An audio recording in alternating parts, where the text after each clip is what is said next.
की, बात होगी कोरोना से बचाव की और बात होगी कोरोना महामारी से निपटने की।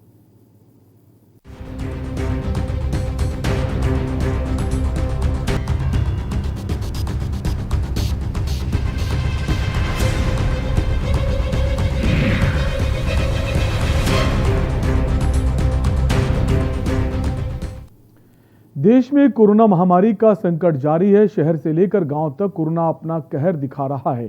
शहरों में जहां कोरोना संक्रमण के मामलों में गिरावट आई है, तो वहीं गांव में कोरोना अपनी रफ्तार पकड़ रहा है। कोरोना के बीच देश में वैक्सीनेशन का भी काम तेजी से हो रहा है, लेकिन कोरोना संकट और वैक्सीनेशन के बीच लोगों में भ्रम की स्थिति भी बनी हुई है। कई ऐसे सवाल हैं जो लोगों के दिमाग में हैं, जिसको लेकर वे खासे परेशान हैं। अपने इस खास प्रोग्राम में ऐसे ही सवालों के जवाब जानेंगे डॉक्टर के पैनल से, लेकिन उससे पहले सीधे आपको दिल्ली ले चलते हैं, जहां सीएम अरविंद केजरीवाल क्या कुछ कह रहे हैं। कमांड एंड कंट्रोल सेंटर चालू हुआ है। इसमें पूरी दिल्ली से कोरोना से संबंधित अलग किस्म का डेटा रियल टाइम बेसिस पे कैप्चर किया जाएगा। जब मैं बोलता हूँ रियल टाइम बेसिस पे, तो अभी इस वक्त कहाँ पे क्या चल रहा है वो यहाँ पे कैप्चर होगा। आप सब लोगों ने देखा, जैसे अगर हम ऑक्सीजन की बात करें तो इस वक्त किस अस्पताल में कितनी ऑक्सीजन है, कौन सा हमारा ऑक्सीजन का टैंकर निकल चुका है, वो कहाँ पहुँचा है, उसकी जीपीएस से ट्रैकिंग। अगर हम अस्पतालों की बात करें तो किस अस्पताल में इस वक्त कितने बेड खाली हैं, कितने आईसीयू के बेड खाली हैं, कितने ऑक्सीजन के बेड खाली हैं।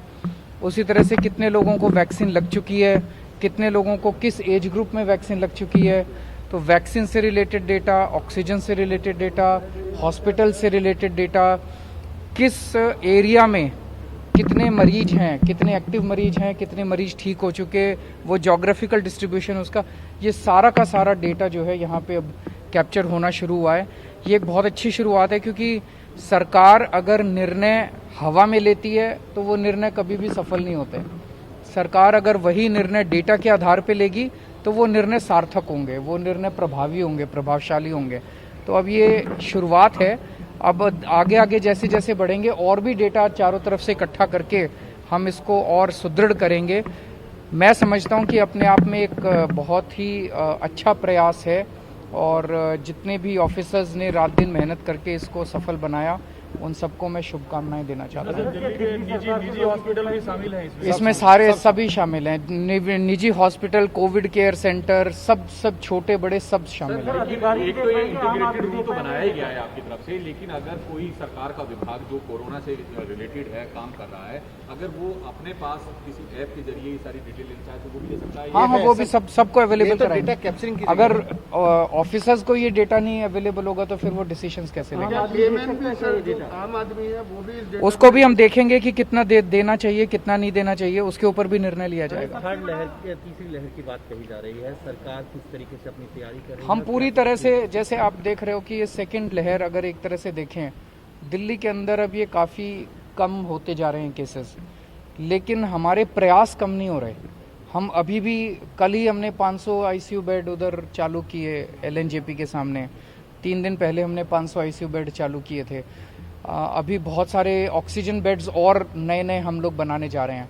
हमारे प्रयास किसी भी हालत में कम नहीं होंगे, बिकॉज इसकी बीमारी का कुछ भी नहीं पता ये कब अपना सर उठा दे और कब ये कम हो जाए।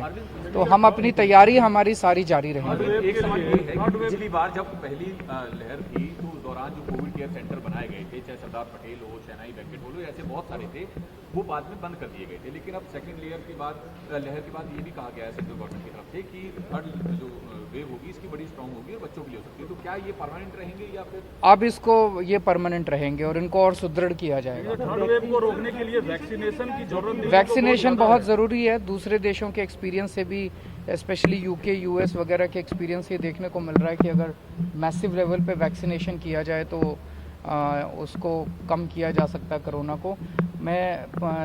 हम देख रहे हैं कि केंद्र सरकार भी इसमें पूरी कोशिश कर रही है, राज्य सरकारें भी पूरी कोशिश कर रही हैं। मैं समझता हूं कि जैसे जैसे वैक्सीन की उपलब्धता बढ़ेगी वैसे वैसे वैक्सीनेशन का प्रोग्राम जो है वो अपनी स्पीड पकड़ेगा।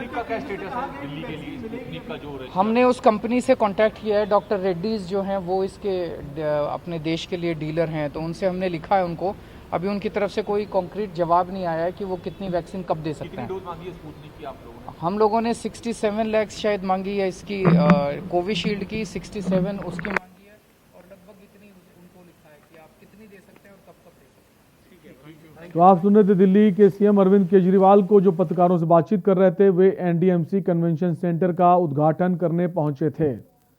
इसके साथ ही कोरोना की स्थिति जो इस वक्त दिल्ली में बनी हुई, इसको लेकर भी वो जानकारी दे रहे थे पत्रकारों को। एनडीएमसी कन्वेंशन सेंटर का शुभारंभ करने पहुंचे थे दिल्ली के सीएम अरविंद केजरीवाल, जहां पत्रकारों को वो कोरोना की स्थिति इस वक्त दिल्ली में कैसी, उसको लेकर उनको बता रहे थे।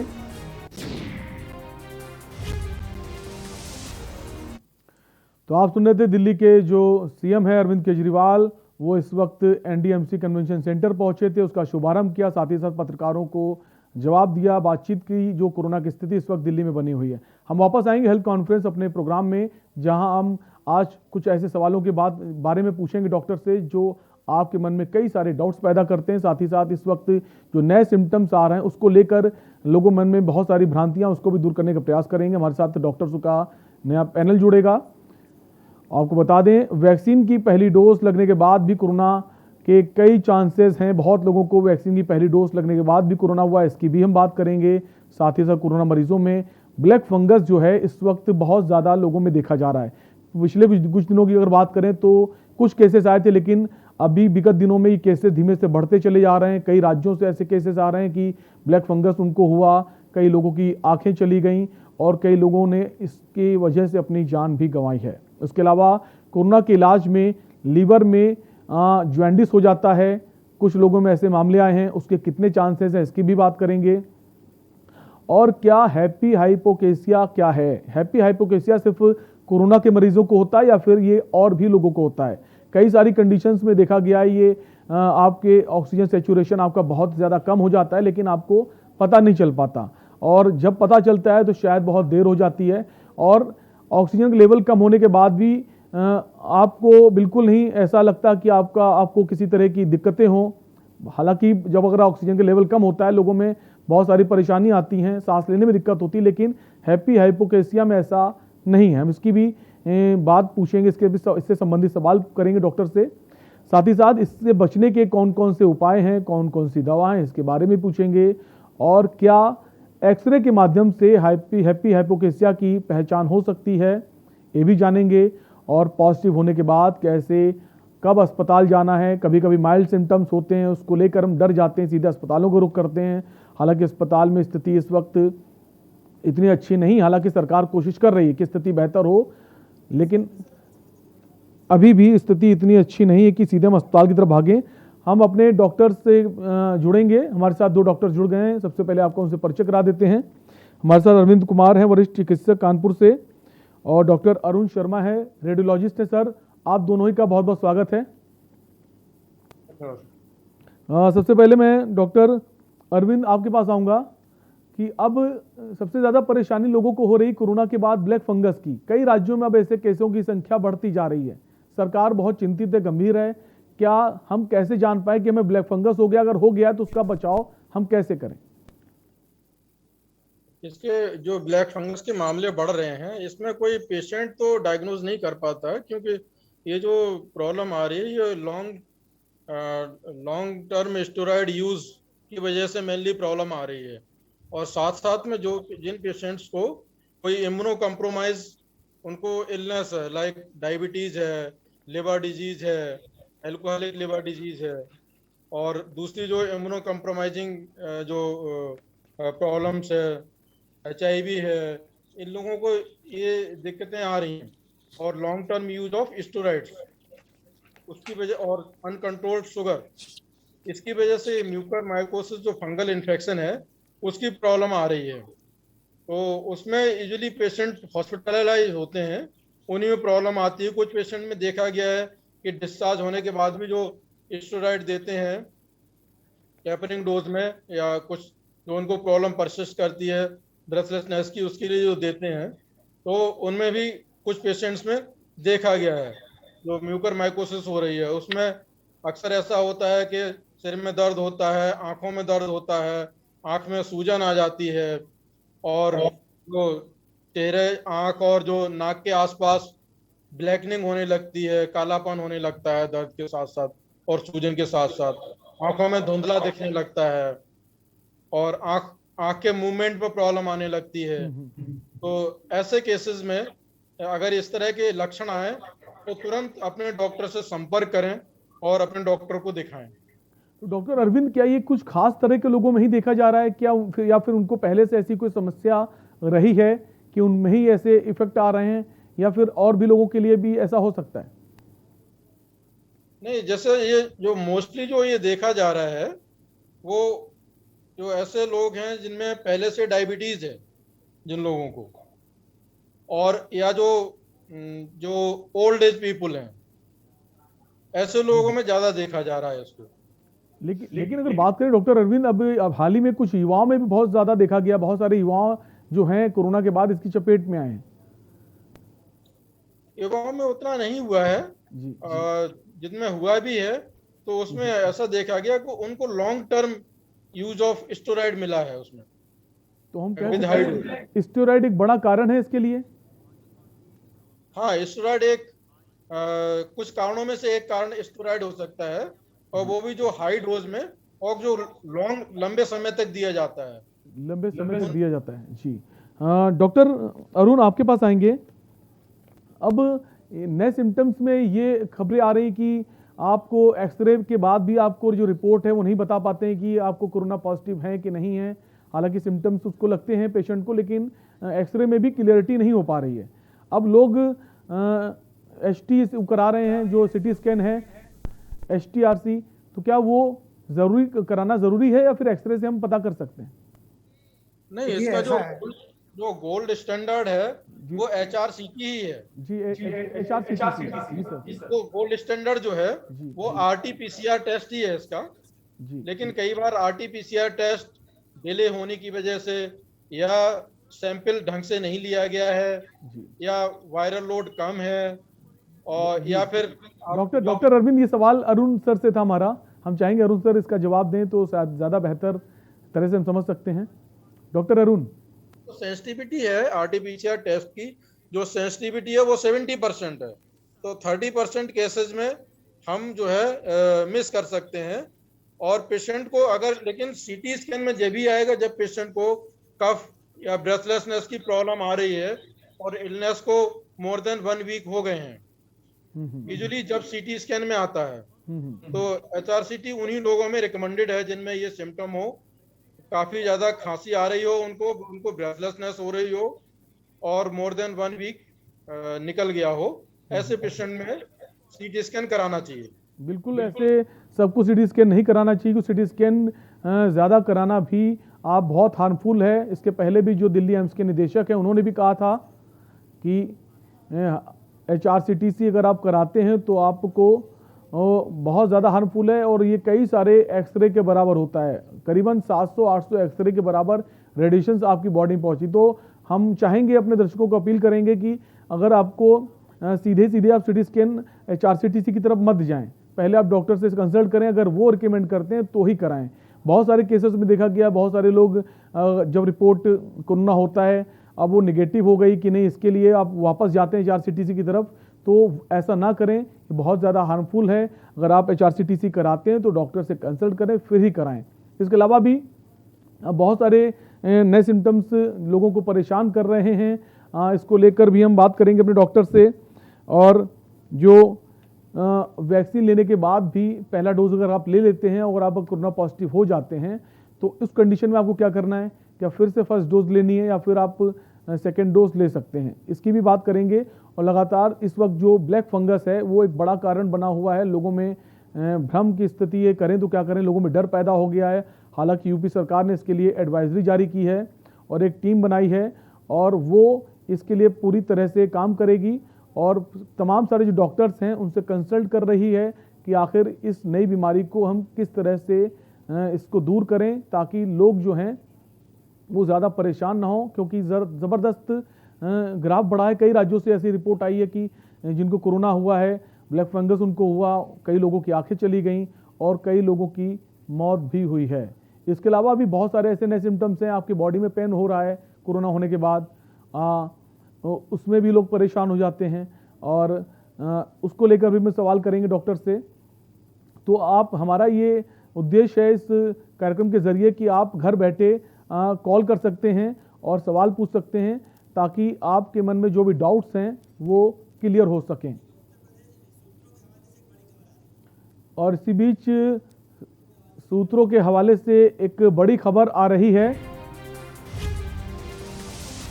यूपी में एक सप्ताह और बढ़ सकता है लॉकडाउन। योगी कैबिनेट की बैठक में अंतिम फैसला होगा, ऐसे सूत्र हैं। 24 मई सुबह 7 बजे तक ये लॉकडाउन बढ़ाया जा सकता है। अभी 17 मई सुबह 7 बजे तक कोरोना कर्फ्यू घोषित है, अब इसको बढ़ा के 24 मई किया जा सकता है। सूत्रों के हवाले से खबर है कि लॉकडाउन की जो समय सीमा है कोरोना कर्फ्यू की, वो एक सप्ताह और बढ़ाई जा सकती है।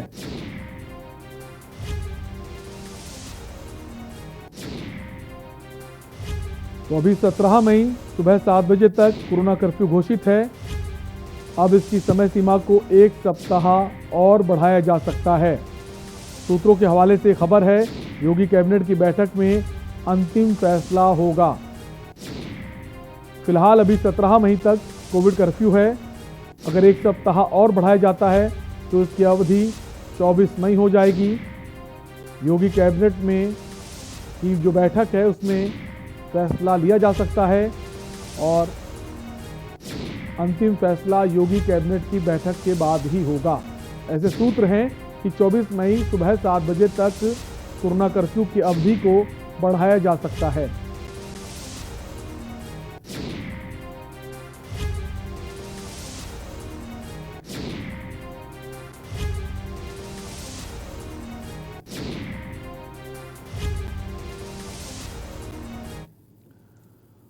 और वापस हम आएंगे अपने कार्यक्रम हेल्थ कॉन्फ्रेंस में। कॉलर हमारे साथ जुड़ गए हैं, पंकज। पंकज, अपना सवाल कीजिए। हेलो जी पंकज, अपना सवाल कीजिए। सर, मेरा सवाल ये है कि जब मैं सुबह उठता हूँ तो मुझे साइनस की दिक्कत है जी। और नाक बंद रहती है सुबह जब मैं उठता हूँ। बिल्कुल, आपके सवाल का जवाब हम पूछेंगे। डॉक्टर एस के मिश्रा भी हमारे साथ जुड़ गए हैं। डॉक्टर एस के मिश्रा वरिष्ठ चिकित्सक हैं। सर, स्वागत है आपका। नमस्कार सर, हमारे कॉलर का सवाल, इनको साइनस की समस्या रहती है, जब ये सुबह उठते हैं तो उनको प्रॉब्लम रहती है, क्या करना चाहिए? जी, नहीं, साइनस की समस्या है, उसको इसके लिए ईएनटी डॉक्टर से सलाह लेनी चाहिए। इसमें कोविड का कोई मसला नहीं है। जी। साथ ही साथ डॉक्टर एस के मिश्रा जी, आपसे सवाल ये है कि अगर हम पहली वैक्सीन का डोज, बहुत लोग ले रहे हैं, पहली वैक्सीन का डोज ले लेते हैं, फिर से वो कोरोना पॉजिटिव हो रहे हैं, ऐसे में क्या जो कोविड से जब रिकवर होते हैं तो उसके बाद फिर से हम फर्स्ट डोज लें या फिर डायरेक्ट सेकेंड डोज ले सकते हैं? नहीं, अगर किसी को एक वैक्सीनेशन की एक डोज लग चुकी है और उसके बाद अगर उनको इन्फेक्शन हो रहा है, जो कि संभव है, हमेशा ये देखा गया है कि वैक्सीनेशन के बाद संभव है कोरोना का इन्फेक्शन हो जाए, लेकिन वो इतना गंभीर नहीं होता या जानलेवा नहीं होता। हम ऐसे में अपने जितने भी दर्शक हैं उनको यही सलाह देना चाहेंगे कि अगर उनको कोविड इन्फेक्शन हो गया है तो उन्हें कम से कम 4 हफ्ते वेट करना चाहिए, 4 से 6 हफ्ते, उसके बाद ही वैक्सीनेशन की दूसरी डोज लें। बिल्कुल। डॉक्टर अरविंद, आपके पास आऊंगा। हैप्पी हाइपोकेसिया भी अब देखा जा रहा है बहुत सारे लोगों में, तो इसको हम कैसे पहचानें? नहीं, हैप्पी हाइपोक्सिया ये पहले से ही है, अभी नहीं देखा जा रहा है। इसमें क्या होता है, जैसे जो यंग पेशेंट्स होते हैं मेनली, उनमें ये सब रहता है और उसमें ऑक्सीजन सैचुरेशन जो है वो दिखता रहता है, अबव 90 रहता है, बट उनमें भी लो रहता है। लेकिन इसमें क्या होता है, ये जो पेशेंट्स होते हैं, क्योंकि उनको जो मसल पावर होती है, रेस्पिरेटरी मसल पावर होती है, वो काफ़ी ज़्यादा होती है उनमें, और वो अपने आप को कंपनसेट करते रहते हैं। जो लंग टिश्यू जो इनका हेल्दी रहता है, जितना भी रहता है, तो उसके थ्रू जो है अपना मेंटेन करते रहते हैं। और ये भी होता है कि उन पेशेंट्स में ऐसा देखा गया है कि साथ साथ जो लंग्स अफेक्टेड होने के साथ साथ उनको हार्ट भी अफेक्टेड होता है, कार्डाइटिस होती है। तो वो साथ में होने के वजह से कई बार ऐसा होता है कि ऑक्सीजन लेवल मेंटेन करते रहे कुछ हद तक, लेकिन ऐसे पेशेंट एकदम से अचानक से एक्सपायर हो जाते हैं। तो ऐसा देखा गया है पेशेंट्स में। तो क्या अरविंद इसको कोरोना से छोड़कर हम ना देखें, क्योंकि बहुत सारे कोरोना पेशेंट ऐसे हैं जिनमें ये सिम्टम्स पाए गए हैं कि उनको हैप्पी हाइपोक्सिया हुआ है कोरोना से रिकवर होने के बाद? नहीं, रिकवर होने के बाद तो अनलाइकली है, और जब भी हो जाते हैं रिकवर जब भी भेजा जाता है उनको, तब जैसे पहले ऑक्सीजन लेवल उनका बिलो 90 था, और बिलो 90 जाने के बाद फिर 90 की एबव रह रहा है, 94.5 रह रहा है on room air without oxygen, जब भी उनको भेजा जाता है घर। तो ऐसा दोबारा हो सकता है उस ऐसे केसेस में कि उनको दोबारा से कोई हार्ट की प्रॉब्लम हो गई, या फिर लंग्स में सेकेंडरी इन्फेक्शन हो गया, जैसे कि बैक्टीरियल इन्फेक्शन है वो हो गया, तो ये दोबारा से निमोनिया अदर देन कोविड हो सकता है। तो ऐसे केसेस में दोबारा परेशानी आ सकती है। डॉक्टर अरविंद, ये भी देखा गया बहुत सारे पेशेंट में कि आपका ऑक्सीजन सेचुरेशन जो होता है, जिनको हैप्पी हाइपोक्सिया हुआ है, वो 75-70 तक पहुंच जाता है, फिर भी पेशेंट को पता नहीं चलता कि उनको वो इस कंडीशन में कि सेचुरेशन 75 तक चला गया है, फिर भी उनको बिल्कुल नहीं पता चलता और किसी तरह के सिम्टम्स भी नजर नहीं आते। नहीं, सिम्टम तो अगर इतना लेवल कम हो गया तो उनको जरूर सिम्टम नजर आएंगे। इतना कम उसमें हाइपोक्सिया में ऐसा नहीं है कि उनको सिम्टम ना हो, उनको काफी वीकनेस फील होगी और काफी ब्रेथलेसनेस होगी साथ में। और कुछ पेशेंट्स हैं जैसे कि जो ओल्ड एज पेशेंट हैं और जिनको डायबिटीज है और इम्यूनो कम्प्रोमाइज्ड पेशेंट हैं, वीक है पेशेंट, ऐसे केसेस में ऐसा हो सकता है कि उनको सांस तेज तेज न चले, लेकिन उनको हाइपोक्सिया होने की वजह से उनको वीकनेस तो रहेगी और काफी उनको थकान महसूस होगी, इससे की वजह से वो चल फिर पाने में असमर्थ होंगे। तो ऐसा हो सकता है। तो सर ऐसे में क्या ट्रीटमेंट करें कि हम इससे रिकवर हो पाएं? डॉक्टर अरविंद, आपको आवाज आ रही है हमारी? हाँ, आवाज आ रही है। सर ऐसे में क्या ट्रीटमेंट करें कि हम वापस से उससे रिकवर हो पाए? हम चाहेंगे हमारे दर्शकों को आप बताएं। उसमें ट्रीटमेंट हॉस्पिटलाइज तुरंत करें। जी।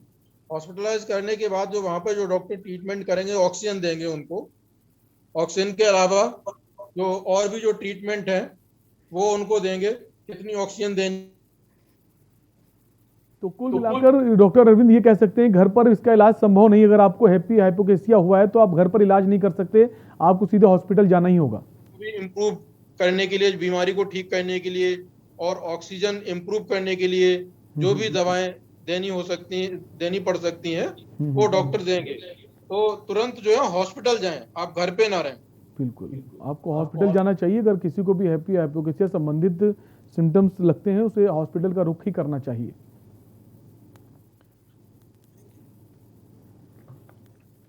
और लगातार हम आप से इसी की बात कर रहे हैं कि लगातार जिस तरह से कोरोना बढ़ता जा रहा है, नए नए सिम्टम्स आ रहे हैं, उसकी चर्चा कर रहे हैं, हम डॉक्टर से जानने की कोशिश कर रहे हैं। एक ब्रेक के लिए रुकेंगे, ब्रेक के बाद भी इस चर्चा को आगे बढ़ाएंगे।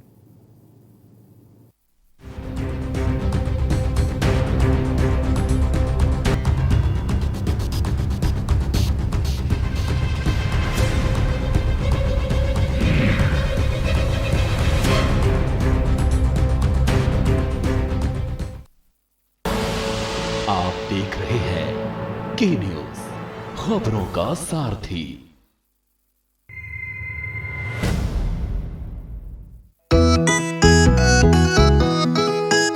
सबको टीका लगवाना है, कोरोना को हराना है, टीके की सुरक्षा अपना कर सुरक्षा चक्र बनाना है। 18 साल की उम्र हो, युवा हो या बुजुर्ग हो, एक पल भी सोचे बिना ये मौका नहीं गवाना है। सबको टीका लगवाना है, कोरोना को हराना है।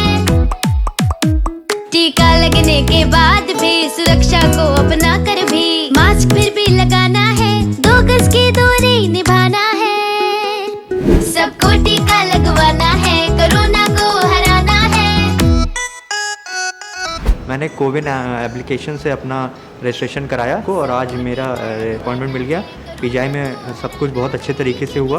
प्रोसेस बहुत ही स्मूथ और बहुत ही लाइट तरीके से कंडक्ट किया गया। 18+ के लिए ये जो इनिशिएटिव लिया गया है बहुत अच्छा है। तभी मुझे वैक्सीन लग गई है और बिल्कुल कोई प्रॉब्लम नहीं हुई मुझे। मैं इसके लिए हमारी उत्तर प्रदेश गवर्नमेंट का बहुत बहुत शुक्रिया करना। चलो टीका लगवाएं, कोरोना को हराएं। निःशुल्क टीकाकरण अभियान में 18 वर्ष से अधिक उम्र वालों के लिए टीका लगवाकर सुरक्षा कवच बनाएं। cowin.gov.in पर रजिस्ट्रेशन करवाएं। सूचना एवं जनसंपर्क विभाग उत्तर प्रदेश द्वारा जनहित में जारी।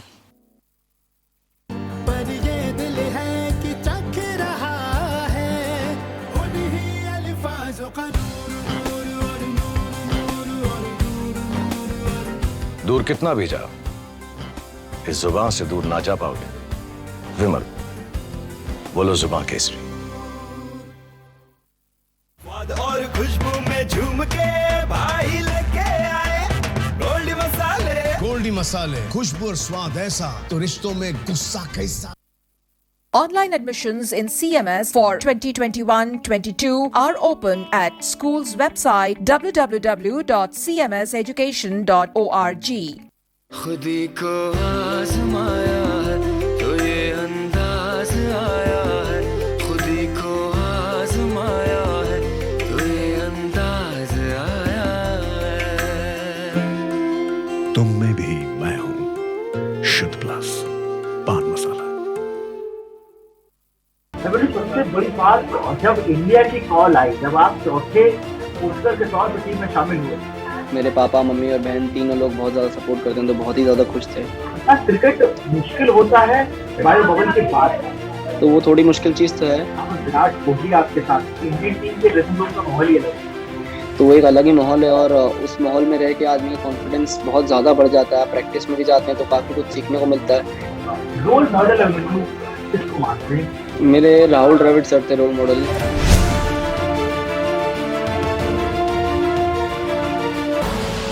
आप देख रहे हैं के न्यूज़, खबरों का सारथी।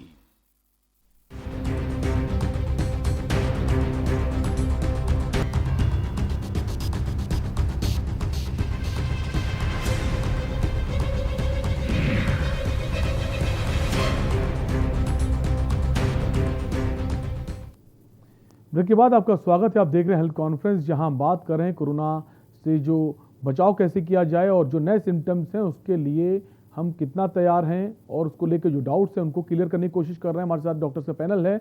हम डॉक्टर अरुण के पास आएंगे। डॉक्टर अरुण, अब ये भी देखा जा रहा है कि अगर आपके अंदर सिम्टम्स नज़र आते हैं तो आप अगर टेस्टिंग के लिए जाते हैं और टेस्टिंग रिपोर्ट जो हैं वो नेगेटिव आ रही हैं, RT-PCR भी नेगेटिव आ रहा है, आपका एंटीजन टेस्ट भी नेगेटिव आ रहा है, और ऐसे में पेशेंट को क्या करना चाहिए? क्या कारण है जो रिपोर्ट्स नेगेटिव आ रही हैं और पेशेंट को कोरोना है? यदि RT-PCR नेगेटिव है और एंटीजन भी नेगेटिव है तो ये 20 से 30% में नेगेटिव आ सकता है। इसकी अपनी फेलिसियस है, कोई भी इन्वेस्टिगेशन की अपनी लिमिटेशन है, तो उससे कोई इसका मतलब ये नहीं है कि ये डिसाइड हो जाए कि उसको कोरोना नहीं है।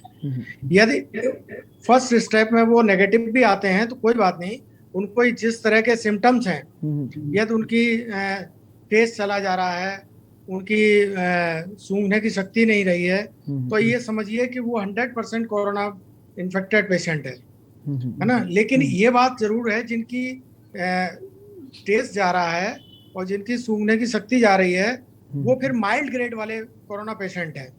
मतलब उनको डरने की जरूरत नहीं है, उनको होम आइसोलेशन में उनका काम चल जाएगा और अपने किसी डॉक्टर से बात करते रहें तो उनका काम बन जाएगा। दूसरे पेशेंट जो सबसे ज़्यादा इम्पोर्टेंट है, वो जो पेशेंट हैं जिनमें कि लंग इन्वॉल्वमेंट हो जाता है ना, जिनमें लंग इन्वॉल्वमेंट हो जाएगा, उन लोगों के लिए ये प्रॉब्लम हो जाती है। तो उसमें सबसे पहले ये करें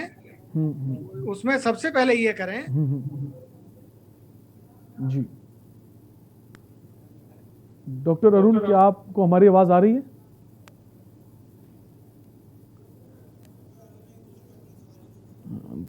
डॉक्टर अरुण से शायद हमारा संपर्क टूट गया है। वापस डॉक्टर एस के मिश्रा जी के पास आएंगे। डॉक्टर एस के मिश्रा जी, क्या जो नया वेरिएंट है सेकेंड वेव का, तो इसमें बहुत सारी चीज़ें, जैसे अभी बात कर रहे थे कि आपकी रिपोर्ट जो नेगेटिव आ रही है, तो क्या नए वेरिएंट के लिए कुछ नए टेस्ट की जरूरत है इस वक्त?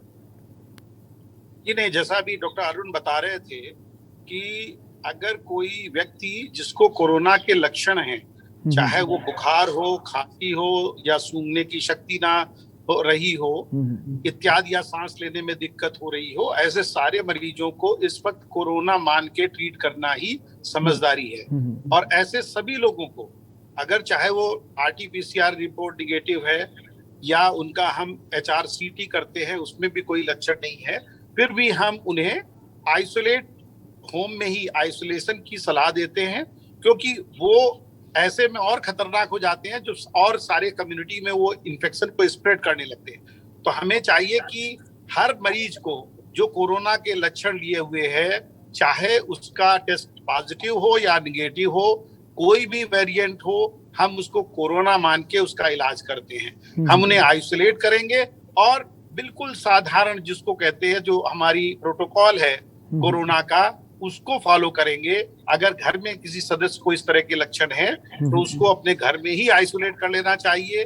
घर वाले के सारे सदस्यों को मास्क का प्रयोग करना चाहिए और उस व्यक्ति को जिसको संक्रमण हुआ है, चाहे वो उसको टेस्ट रिपोर्ट निगेटिव ही क्यों ना हो, उन्हें अपने आप को आइसोलेट करके अपनी जितने भी कपड़े, अपने खान पान, बर्तन, भांडे सब अलग रखने चाहिए। उन्हें उस चीज को साफ सफाई करते रहें और बराबर जितने भी सरफेसेस को वो छूते हैं, चाहे वो दरवाजे के हैंडल हो, चाहे वो टेबल हो या बेड का किनारा हो, उसको हमेशा रेगुलरली ब्लीचिंग पाउडर से ही सैनिटाइज करें या और जो अन्य सैनिटाइजर उपलब्ध हैं उनके द्वारा करें। बार बार साबुन से हाथ धोते रहें, डरने की कोई बात नहीं। लेकिन डॉक्टर मिश्रा, ये भी देखा गया अगर किसी घर में किसी एक को अगर कोरोना पॉजिटिव होता है तो पूरे घर में संक्रमण फैल जाता है। ऐसी स्थिति में हम कितनी दूरी बनाएं, किस तरह से अपने आप, बाकी जो सदस्य हैं घर के, वो अपने आप को सेफ जोन में रख पाएं, उसके लिए क्या क्या चीजें करनी चाहिए, चाहेंगे आप हमारे दर्शकों को बताएं।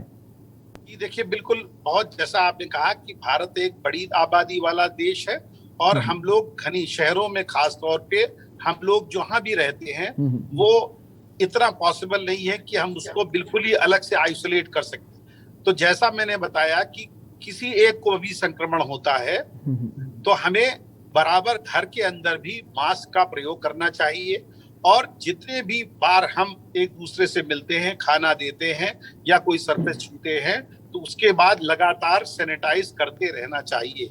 साबुन से हाथ धोने की आदत भी अच्छी है और फिर भी कई बार इतना, चूंकि ये सेकेंड वेव में देखा गया है कि ये संक्रमण इतना अत्यधिक कंटेजियस है, इतना जबरदस्त इन्फेक्शन फैलाने वाला है कि इससे कोई बचता नहीं, अछूता नहीं है। फिर भी हम कोशिश हमारी ये होनी चाहिए कि हम वायरल लोड को जितना कम से कम रख सके और जितने भी एहतियात बरत सकते हैं एक दूसरे में संक्रमण फैलाने से, अपने घर में नौकरों का आना जाना या कोई भी अजनबी बाहर से आना उसको भी बंद कर देना चाहिए और उनको अपने ही स्थान पे रह के जहां तक हो सके अपने को कोविड अप्रोप्रिएट बिहेवियर, जो मैंने बार बार कहा, उसका पालन करते हुए हमें इस संक्रमण का मुकाबला करना चाहिए। भय की स्थिति नहीं होनी चाहिए। सबसे बड़ी बात है जो पिछले दिनों में हम लोगों ने एक महीने में देखा है, जैसा कि पहले भी हमारे जो वक्ताओं ने बताया कि 90% केस बहुत माइल्ड होते हैं और वो ऐसे ही निकल जाते हैं। क्योंकि बहुत बड़ी आबादी एक साथ इन्फेक्ट हुई थी, इसलिए हमने बहुत सारे व्यक्तियों को ऑक्सीजन के लिए, बेड के लिए जूझते देखा है। लेकिन बहुत सारे लोगों में सिर्फ RT-PCR रिपोर्ट पॉजिटिव आते ही पैनिक हो गया, तुरंत वो ऑक्सीजन सिलेंडर के पीछे भागने लगे, तुरंत वो एडमिशन के लिए भागने लगे और जाके जबरदस्ती जाके भर्ती हो गए। मैं ऐसे सभी लोगों को इस बात के लिए आश्वस्त करना चाहता हूं कि ऐसा पैनिक ना फैलाएं। इस समाज में पैनिक सबसे ज्यादा क्रिएट, और जो बहुत सारे सीरियस हुए केसेस वो कई बार आइसोलेशन के डर से, कई बार हॉस्पिटलाइजेशन के डर से वो लोग अपने प्रारंभिक लक्षणों को दबा के रखा, इसकी वजह से इतनी मॉर्टेलिटी ज्यादा हुई है। तो हमें बहुत ही आराम से इस बीमारी का, देखिए जब बीमारी ये महामारी है, जो अमेरिका या इंग्लैंड या इटली जैसे देश भी जो बहुत ही एडवांस थे वो भी नहीं बचे, तो हम लोग तो एक डेवलपिंग नेशन आते हैं और बहुत आबादी वाला क्षेत्र है, तो इसमें इस तरह की बीमारी को हमें बहुत ही सूझबूझ के साथ सरकारें बहुत कुछ कर रही हैं, चाहे वो केंद्रीय सरकार हो या राज्य सरकार हो। सबसे बड़ी जिम्मेदारी हम आम नागरिकों की भी है, जिनको इस बीमारी से लड़ने का तरीका सीखना पड़ेगा। ये नहीं हम सारा का सारा सरकार के ऊपर दोष देकर के नहीं बैठ सकते, क्योंकि ये बड़ी महामारी है। 100 साल बाद इस तरह की महामारी एक पूरी ह्यूमैनिटी इस चीज को फेस कर रही है, तो हमें भी अपना अपना रोल जरूर निभाना पड़ेगा इस कोरोना जैसी भयानक बीमारी से लड़ने के लिए। बिल्कुल, सरकार कोशिश कर रही, लेकिन आपकी भी जो जिम्मेदारी बनती है, आप भी जागरूक रहें और आपसे जो बन पाता है वो आप करें। सरकार पे बोलने पे सरकार ये नहीं कर रही, वो नहीं, सरकार पे इल्जाम देने से कुछ नहीं, सरकार अपनी कोशिश कर रही है। इतना बड़ा देश है, इतना बड़ा प्रदेश है, आपकी भी जिम्मेदारी बनती है। डॉक्टर अरविंद, अगर देखा जाए कि वैक्सीनेशन भी इस समय शुरू हो चुका है, 18 से 44 साल के जो लोग हैं, क्या वैक्सीन अगर हम लगवा लेते हैं तो क्या हम सुरक्षित मान लें अपने आप को कि अब हमें कोरोना नहीं होगा? नहीं, ऐसा नहीं है। 18 से 44 साल के जो लोग हैं उनको वैक्सीन जरूर लगवानी चाहिए, और पहली वैक्सीन लगवाने के बाद जो है भी ऐसा नहीं मान लेना चाहिए कि अब हम कोरोना से सुरक्षित हो गए हैं। हमें जो अपना कोविड एप्रोप्रिएट बिहेवियर है उसको अपनाते हुए चलना पड़ेगा। जैसे कि हमें जब भी घर से बाहर जाएं तो मास्क लगा के निकलें, और अच्छे से मास्क लगाएं। ये नहीं कि मास्क लगा हुआ है वो नाक से नीचे है या मुंह से नीचे है, तो और पता चला कि हम मास्क लगाए हुए हैं नाम मात्र का। तो मास्क जो है हमें प्रॉपर पहनना चाहिए, नाक के ऊपर मास्क रहना चाहिए और आसपास उसको शील्ड कर लेना चाहिए, जिससे कि जो बाहर की हवा है इधर उधर की ना आए, और जो भी हम सांस लें वो मास्क के थ्रू ही आए। और जब भी हम किसी से बात करें तो बिना मास्क के बात न करें, और जब भी हम कहीं जैसे कहीं पर खाना पीना खाते हैं तो भी वहां पर जो है किसी के साथ में बैठ करके खाना पीना न खाएं। ये एक बहुत बड़ा रीजन है जो कोरोना फैलने का, एक बहुत बड़ा रीजन है कि लोग मास्क लगाए रहे और उन्होंने जब खाना खाया या चाय पी तो सब लोगों के साथ बैठ करके और उन्होंने मास्क हटा दिया, तो वो एक्सपोजर हो गया, और अच्छा खासा एक्सपोजर 15-20 मिनट तक हुआ। तो ये एक बहुत बड़ा कारण रहा कि कोरोना फैला। तो ये जो है हमें, तो डॉक्टर अरविंद, मास्क को लेकर आप बता रहे हैं, मास्क को लेकर बहुत सारे डाउट्स भी हैं लोगों में। बोलते हैं N95 अगर आप लगाएंगे ज्यादा सुरक्षित हैं, सर्जिकल मास्क का लोग यूज कर रहे हैं, बहुत सारे लोग कॉटन मास्क का यूज कर रहे हैं। तो हम जानना चाहेंगे कौन सा मास्क सबसे ज्यादा उपयुक्त है कोरोना से बचाव के लिए? जो मास्क है वो N95 सबसे अच्छा मास्क है। थोड़ा के लिए N95 सबसे अच्छा मास्क है, और उसको अच्छे से लगाएं। और जहाँ भीड़ में भी आपकी सुरक्षा कर सकता है, भीड़ में वो नहीं कर सकते हैं, कुछ बचाव तो कर सकते हैं, लेकिन आप आपका पूरी तरह से सुरक्षा नहीं कर सकते दूसरे मास्क जो है। जी, एक कॉलर हमारे साथ जुड़ गए हैं, प्रकाश लखनऊ से। प्रकाश, क्या है आपका सवाल?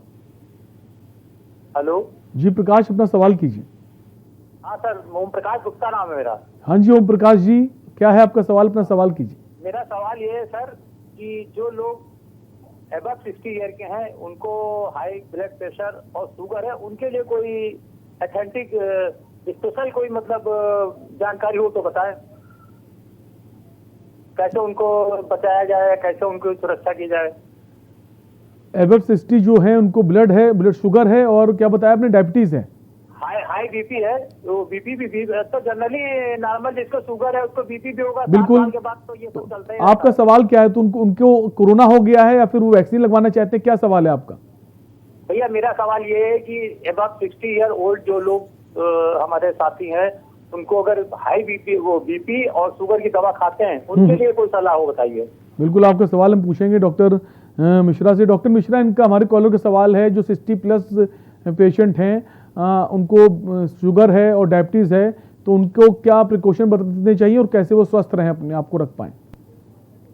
देखिए, सवाल जो कर रहे हैं बिल्कुल अच्छा कर रहे हैं जी। लेकिन इसमें कोरोना से बचाव के लिए चाहे आप डायबिटिक हो या आपको ब्लड प्रेशर या हार्ट की बीमारी हो, वो किसी ये देख के नहीं होता है कोरोना इसको बीमारी है या नहीं है, किसी को भी हो सकता है संक्रमण। हाँ, जब जो कोमॉर्बिडिटीज जैसे डायबिटीज या हार्ट डिजीज के साथ वाले लोगों को ज्यादा सीवियर इन्फेक्शन होने का या ज्यादा कॉम्प्लिकेशन होने का खतरा रहता है, इसलिए ऐसे व्यक्तियों को जो इलाज हैं, जिनको डायबिटीज है, जिनको ब्लड प्रेशर है, उनको विशेष सावधानी बरतनी है, सभी को बरतनी है। जो कोविड अप्रोप्रिएट बिहेवियर की बात कही जा रही है कि हम बराबर दूरी बनाए रखें, लोगों से भीड़ भाड़ वाले इलाकों में ना जाएं, मास्क अच्छी तरह से पहने और लगातार हाथ धोते रहें साबुन से या सैनिटाइजर से। तो ये काम तो सबके लिए जरूरी है। साथ ही सरकार ने बहुत पहले वैक्सीन, हमारे यहाँ वैक्सीनेशन का प्रोग्राम चालू किया और इस खतरनाक बीमारी से बचाव का सिर्फ एक ही तरीका है, वो है इम्यूनाइजेशन और वैक्सीनेशन। वैक्सीनेशन 60 वर्ष के ऊपर वालों के लिए और कोमॉर्बिडिटी वालों के लिए तो बहुत पहले से चल रहा है। अगर आपने वैक्सीन नहीं लगवाई है तो आपको तुरंत जाकर के वैक्सीन लगवा लेनी चाहिए। यही एकमात्र उपाय है कि हम इस बड़ी महामारी से आगे भी, उसकी थर्ड वेव या अन्य वेव से भी हमारा बचाव तभी हो पाएगा। तो इसलिए अन्य कोई स्पेशल नहीं, हमें जो साधारण जो कोविड अप्रोप्रिएट बिहेवियर, साथ में इम्यूनाइजेशन या वैक्सीन जल्दी से जल्दी होना चाहिए। बिल्कुल। एक और कॉलर हमारे साथ विमलेश लखनऊ से। विमलेश, अपना सवाल कीजिए। जी सर, सर हमारा एक छोटा सा प्रश्न है, जैसे सर कूलर जो नहीं होते हैं तो कूलर तो बाहर विंडो में लगा जाते हैं, तो बाहर की हवा अंदर आ रही है तो वो गलत है सर? बिल्कुल, आपके सवाल के जवाब मिलेंगे डॉक्टर अरविंद से। डॉक्टर अरविंद, इनका सवाल है कि जैसे कूलर लगाते हैं, कूलर बाहर की तरफ लगा होता है घर के, तो कूलर से जो बाहर की हवा आती है घर के अंदर, तो क्या वो सुरक्षित माने अपने आप को, कूलर का प्रयोग कर सकते हैं या फिर कूलर का प्रयोग ना करें? नहीं, कूलर का प्रयोग बिल्कुल कर सकते हैं, उसमें कोई वो नहीं है, क्योंकि इतना वायरल लोड बहुत ज्यादा अगर एरिया में है, अगर आपके पास में कहीं है, एकदम बिल्कुल नजदीक में है, एकदम से जैसे आपका जो है खिड़की आपकी खिड़की दूसरे की खिड़की से लगती है, तो कुछ खतरा हो सकता है, लेकिन बहुत कम है। तो ऐसे में आपको प्रिकॉशन लेके रहना पड़ेगा, अदरवाइज कोई चिंता करने की जरूरत नहीं है। एक और कॉलर है संजीव कानपुर से। संजीव, अपना सवाल कीजिए। संजीव, आपको हमारी आवाज आ रही है? हेलो। हाँ जी संजीव, अपना सवाल कीजिए। हाँ जी। हेलो संजीव, आपको हमारी आवाज आ रही है? हाँ, वो कम आ रही है। जी, हम चाहेंगे आप अपने टीवी का वॉल्यूम कम कर दें ताकि आपकी आवाज हमारे तक पहुंच पाए। जी, मैंने कम कर दिया। जी, अपना सवाल कीजिए। शायद संजीव से हमारा संपर्क नहीं हो पा रहा है। वापस आएंगे डॉक्टर अरविंद के पास। डॉक्टर अरविंद, अभी आपने मास्क को लेकर कहा था कि N95 मास्क जो है वो बहुत अच्छा है, बहुत उपयुक्त है, लेकिन गांवों में अगर आप बात करें तो गांव के लोग नहीं अफोर्ड कर पाते हैं, क्योंकि N95 मास्क की कीमत भी ज़्यादा होती है। तो गांवों के लिए ऐसा क्या उपाय है कि वो लोग भी मास्क पहन पाएं, और कैसा मास्क यूज़ करें ताकि वो संक्रमण की चपेट में आने से बच सकें?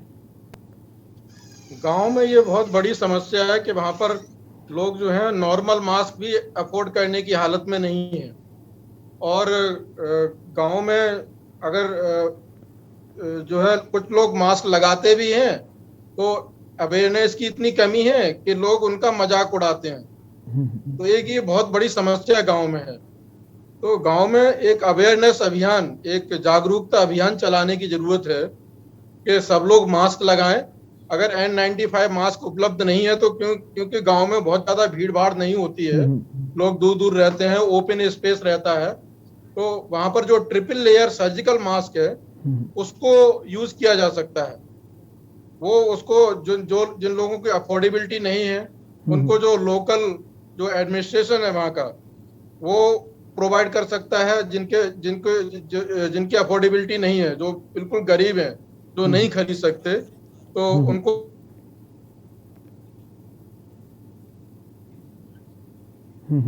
एक और कॉलर हमारे साथ हैं भैरव मुरादाबाद से। भैरव, अपना सवाल कीजिए। भैरव, आपको हमारी आवाज आ रही है? एक और कॉलर हमारे साथ हैं सौरभ हैं हरिद्वार से। सौरभ, आपको हमारी आवाज आ रही है? हाँ जी सर।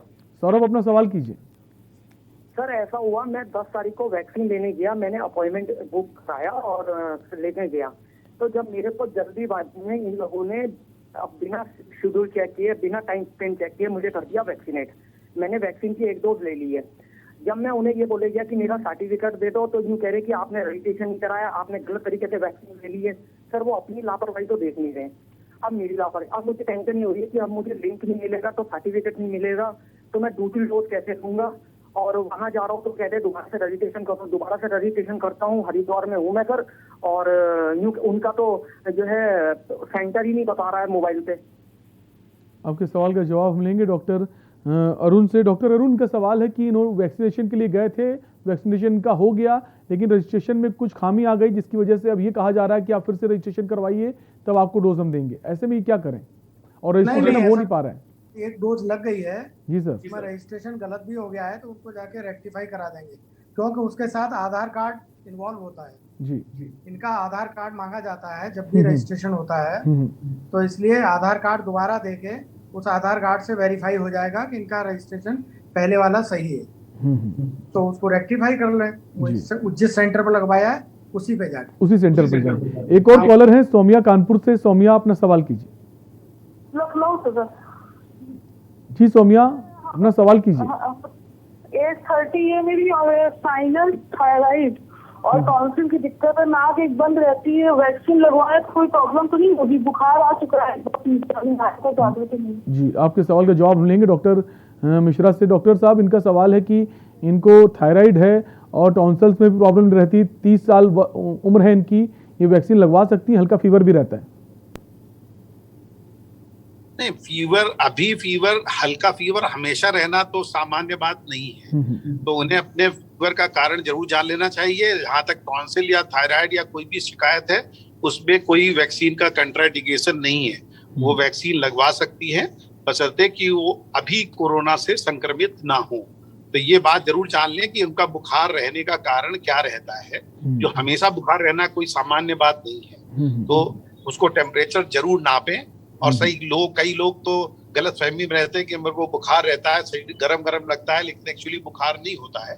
तो थर्मामीटर से नाप लें, बुखार नहीं है, बड़े आराम से टीका लगवाएं, कोई भी खतरा नहीं है। और मैं एक जो पुराना जो आपका सवाल चल रहा था, जो गांवों में मास्क की बात हो रही थी, मैं उस पर इतना जरूर कहना चाहूंगा। देखिए, हमारे कंट्री में रिसोर्सेज नहीं है, और हमें मालूम है गाँवों में स्वास्थ्य और स्वास्थ्य केंद्रों की क्या दशा है। इसमें ज्यादा मैं डिटेल में नहीं जाना चाहूंगा, और अवेयरनेस का भी अभाव है। बहुत सारी चीज भ्रांतियां हैं, लेकिन सब गांव वालों के पास गमछा होता है, नौछा होता है। गर्मियों में वो लू से, थपेड़ों से बचने के लिए, जाड़े में सर्दी से बचने के लिए वो गमछे का इस्तेमाल करते हैं, गौछे का इस्तेमाल करते हैं। कोई भी कपड़ा उसको अच्छी तरह मुंह के चारों तरफ लपेट लिया जाए, वो बहुत अच्छा मास्क का काम करेगा। हमें जानकारी होनी चाहिए कि ये बीमारी अब गांव में भी फैल चुकी है, और उसके बारे में अवेयरनेस अब तो सब गांव में टेलीविजन, रेडियो, सभी अखबार सब पहुंच रहे हैं। तो ये अवेयरनेस जरूर डालनी चाहिए कि कोविड अप्रोप्रिएट बिहेवियर हमें गांव वालों को भी सिखाना पड़ेगा। और जो हाथ धोने की बात है, स्वच्छता की बात है, जिसकी बहुत सारी बीमारियों में उसमें रोकथाम में हाथ को बार बार धोना बहुत इम्पोर्टेंट बताया गया है, उसको और एम्फेसाइज करने की जरूरत है। मैं समझता हूँ अवेयरनेस के द्वारा इस बहुत बड़ी महामारी से बचा जा सकता है। एक और कॉलर है सुशील राजस्थान से। सुशील, अपना सवाल कीजिए। संपर्क टूट गया सुशील से। डॉक्टर अरुण, आपके पास आऊंगा।